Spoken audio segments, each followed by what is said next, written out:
Hi, everyone. This is Jessica Pettitt, and who do I have the pleasure of interviewing today? Hi, Jessica. I'm Lisa Gray.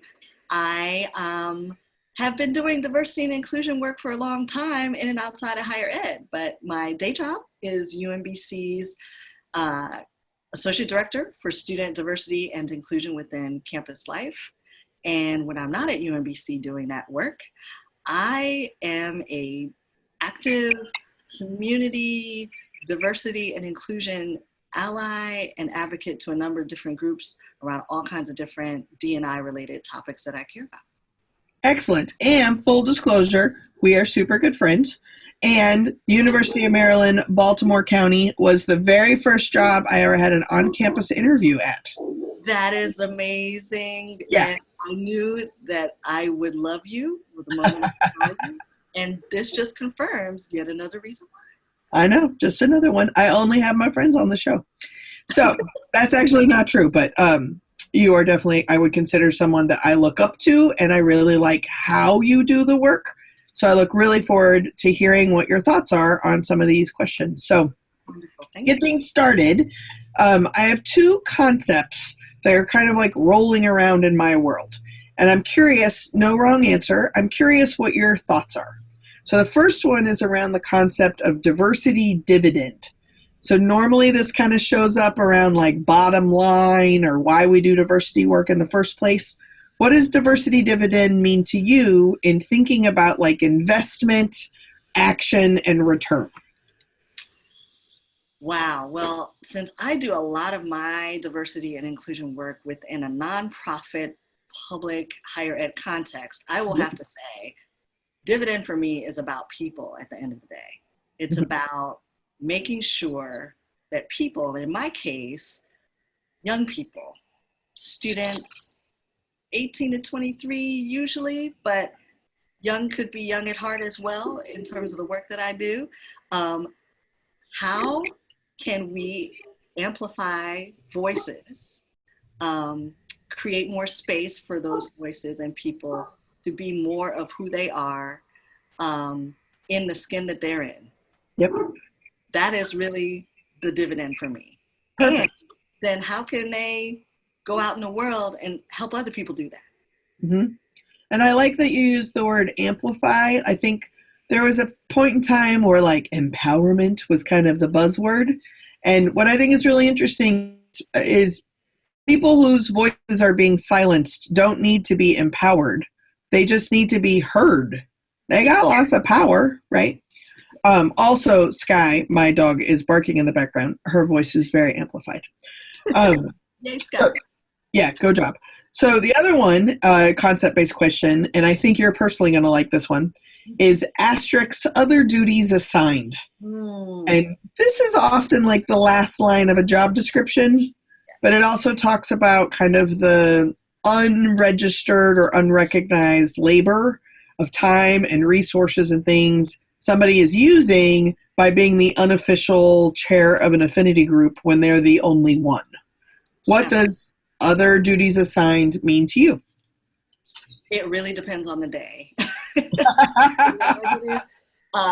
Because it shifts so much. I mean, I kind of see diversity and inclusion work in a college or university. It's very much like skiing on a kind of cloudy mountain, not knowing what actual ski slope you're going to end up on. Like it feels like that all the time. So other duties as assigned looks like for me, I could walk in and think that I have all these things on my calendar, I have these meetings, and that's great as an associate director. And then I am pulled into a Title IX report that a student needs to make to me because I'm also a Title IX response team member. So I have to take a sexual assault report or misconduct report that I didn't, know was going to happen that day, but I have to drop everything to do that. I also need to be available to people. So another piece is, I'm kind of like the tapped into by relationship consultant as another duty as assigned. So, hey, we need someone who can help us think through what students think about diversity and inclusion. Or, hey, what does this population think about that? Let's call Lisa. Now, whether or not I was thought about as being in that meeting from the get-go, I'm still consulted or pulled into that meeting.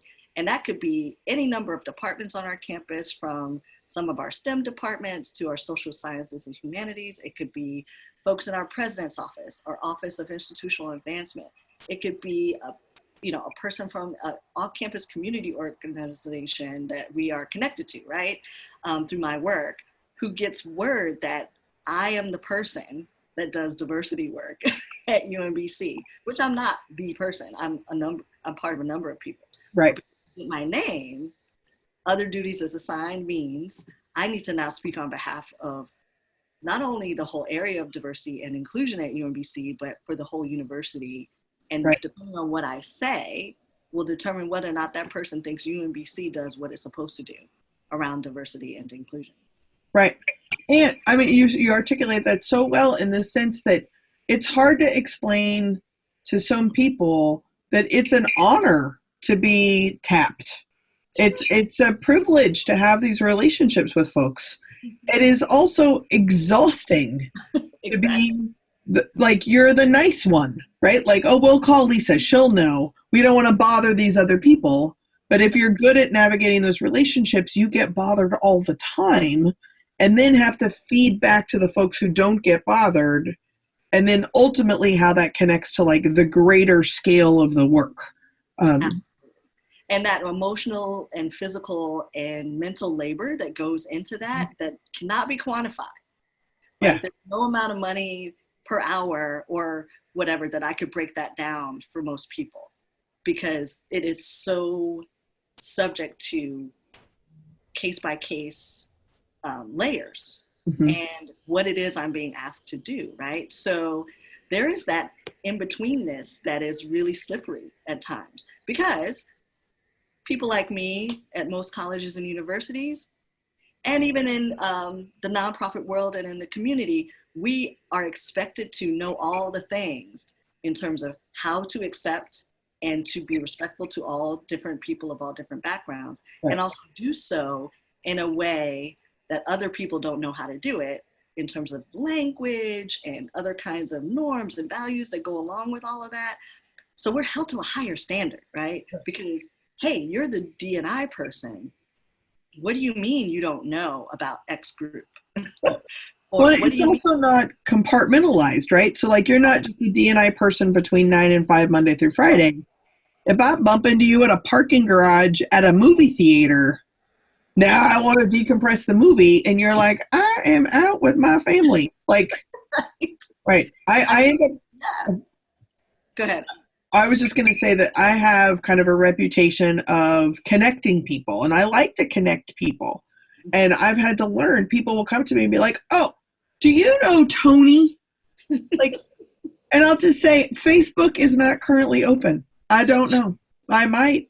Like, I'm not saying I don't, but I'm not thinking about Tony, right? And I have to figure out how to kind of navigate those boundaries, right? So, but it's not often rewarded. It's not often recognized. And it is also sometimes self-fulfilling and exhausting. All at the same time. So, it's kind of like full of joys and challenges. I call it, joy and pain all together. Like, joy and pain. Well, that is a very good transition, because in an earlier conversation we had, you said something that I really think joy and pain together kind of probably is going to show up in your answer, but let's see. But you talk about brave space agreements, but also restorative practices. Can you talk a little bit about how that joy and pain and what brave space means and what a restorative practice means in your work? Sure. So Brave Spaces comes from a really lovely book that, if I were able to get up and go to my bookcase, I could like pull it from you. So don't quote me on it right now. I could send you the reference. it is is a chapter full of wonderful folk who are doing really great, or have done really great research and work on social justice. And it takes the idea of safe space, or that concept of a safe space, one step further, and makes it accessible for those of us who want to do social justice change-based work in the world, who feel like, a safe space isn't adequate enough because, one, when you're really trying to learn and stretch and grow and step outside of your comfort zone with other people who are trying to do that, who have different identities than you and different experiences, etc., you're gonna disagree, and it's not gonna feel comfortable. So we can't assure that people are gonna feel an absolute sense of affirmation and quote unquote safety in a brave space. What Brave Spaces says is that we are gonna be uncomfortable together, but we are gonna be agreeable as we disagree, and we're going to also respect one another's experiences while also challenging ourselves to lean into that discomfort that comes along with being in a shared space with people who are different from us, who have all kinds of different viewpoints that may be like ours, but largely in most ways usually don't, right? So brave spaces are a way to hold us accountable to being in community as we are growing and learning and stepping out of our comfort zones. It doesn't give people a pass to just say and do whatever they want, but yet it kind of allows for the oops, ouch. Is kind of how I kind of term it for brave spaces. It's like, I have the right to say, ouch, if you step on me, whether or not you intended to. Right. And you have then the right to respond by saying, oops, my bad, I'm sorry. And we can meet in the middle and learn and grow together because we have blended intent and impact. Right. Well, and that in itself is restorative, right? Absolutely. And that then, speaking of restorative practices, that means, nobody is a throwaway person in a scenario like that, right? We don't end up going to our respective corners and saying, well, I can't talk to that person because they don't get me and they're disrespectful. And we don't have to, indulge ourselves or descend into the PC police places that we can go sometimes when we're trying to do good work in the world with a social justice lens and try to be advocates and allies to others.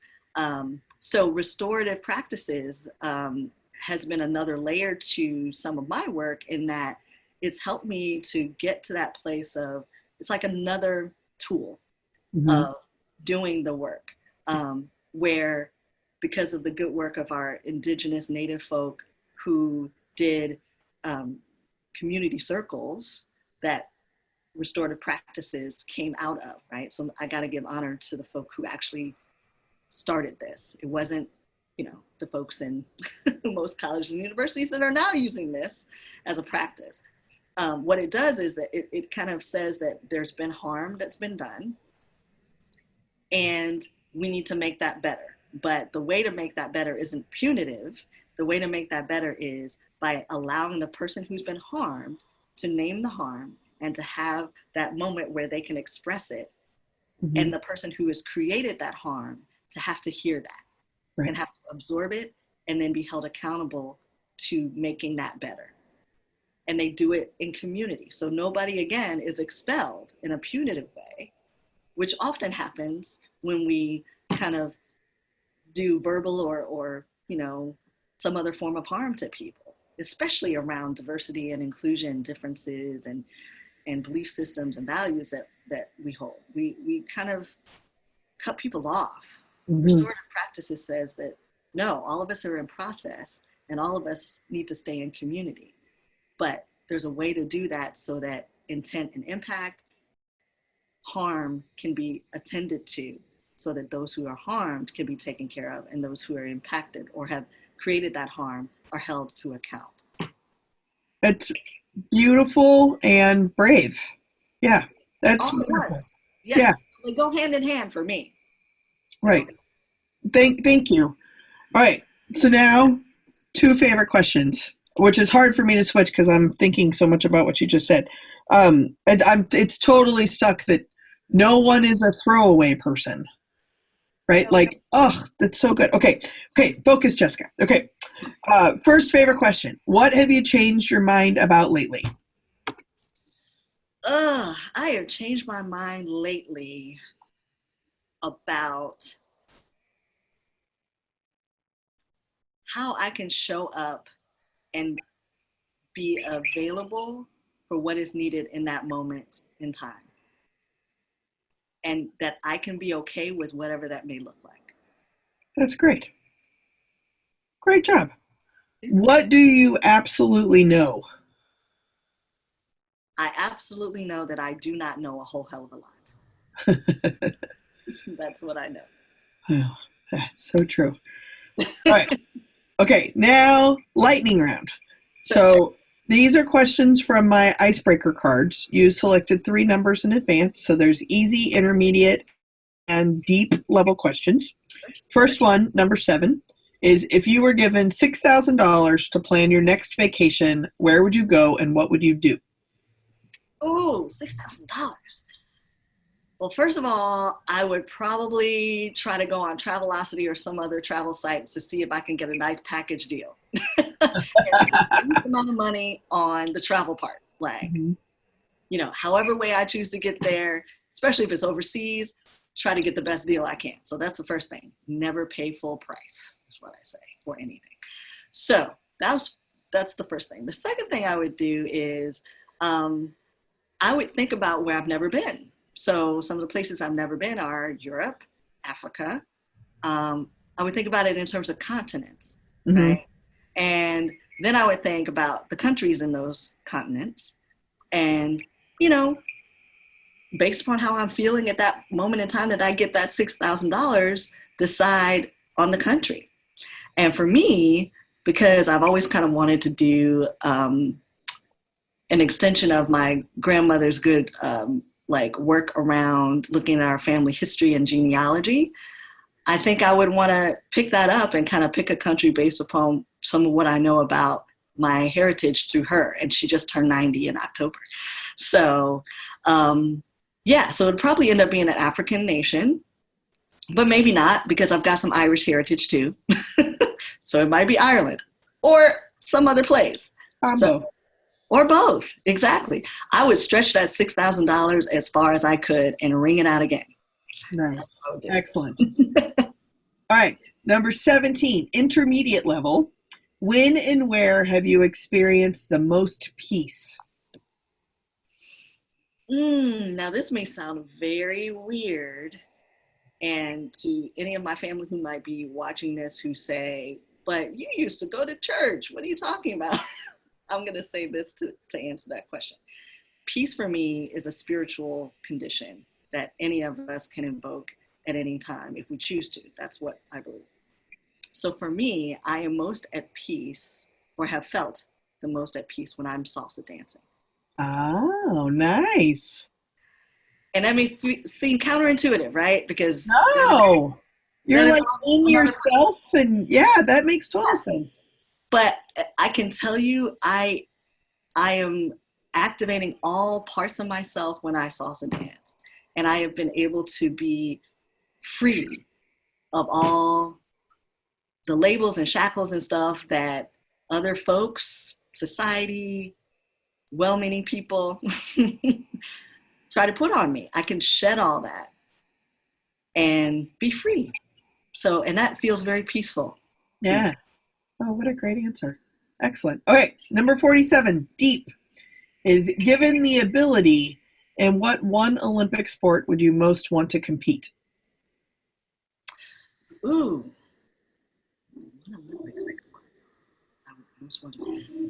It would probably be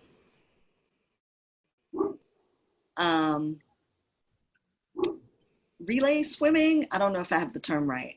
But that competition that Michael Phelps does where he's like with all the other.